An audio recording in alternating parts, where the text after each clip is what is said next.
So often our opponents criticize us for coming up short. But I don't think we should ever let them say that we do not care, that we do not have compassion.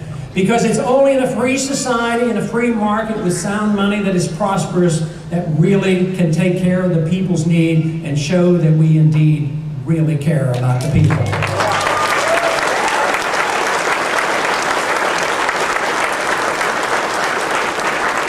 Benjamin Franklin said many years ago that the greatest threat to freedom would be that the people would be complacent and be willing to sacrifice liberty for security. And we see that all the time. I am convinced that you never have to sacrifice one bit of liberty to be secure.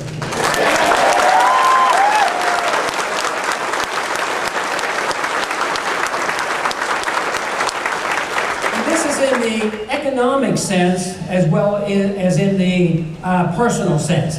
Economic liberty provides prosperity, but we became frightened as a nation in the 1930s because the fancy economists came down with a decision that said that prosperity, or the depression came and we lost prosperity because of capitalism and the gold standard and the Constitution. The truth was otherwise. The truth was that we had a Federal Reserve System that created the problems and we depended too much on the government.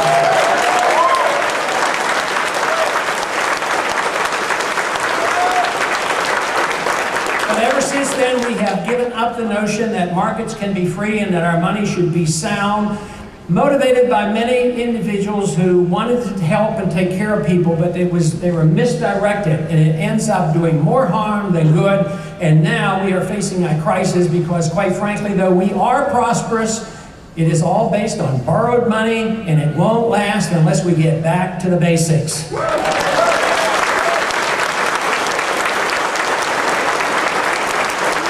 basics are quite simple. We can't keep sending our good jobs overseas.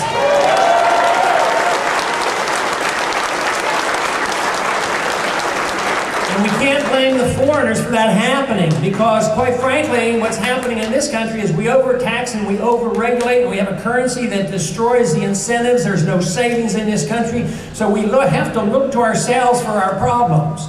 But we're in worse shape today now than, say, we were in the 70s when we were paying for guns and butter that came out of the 60s. Once again, here we are paying for guns and butters again, and yet productivity is way down. It's going to be a lot more difficult, and there will be an attack on the dollar. The dollar is already being attacked.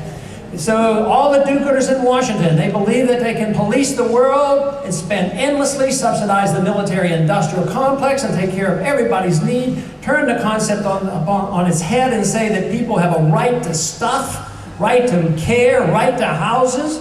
People don't have a right to things because government can't give them to it. The government has to take it from somebody.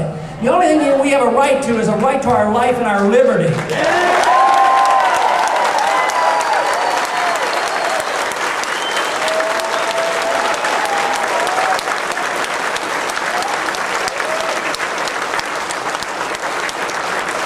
The really neat part about that very simple, clear philosophy is that if you truly want prosperity, you get it through liberty, not through government coercion. We don't have to give up our liberties for prosperity.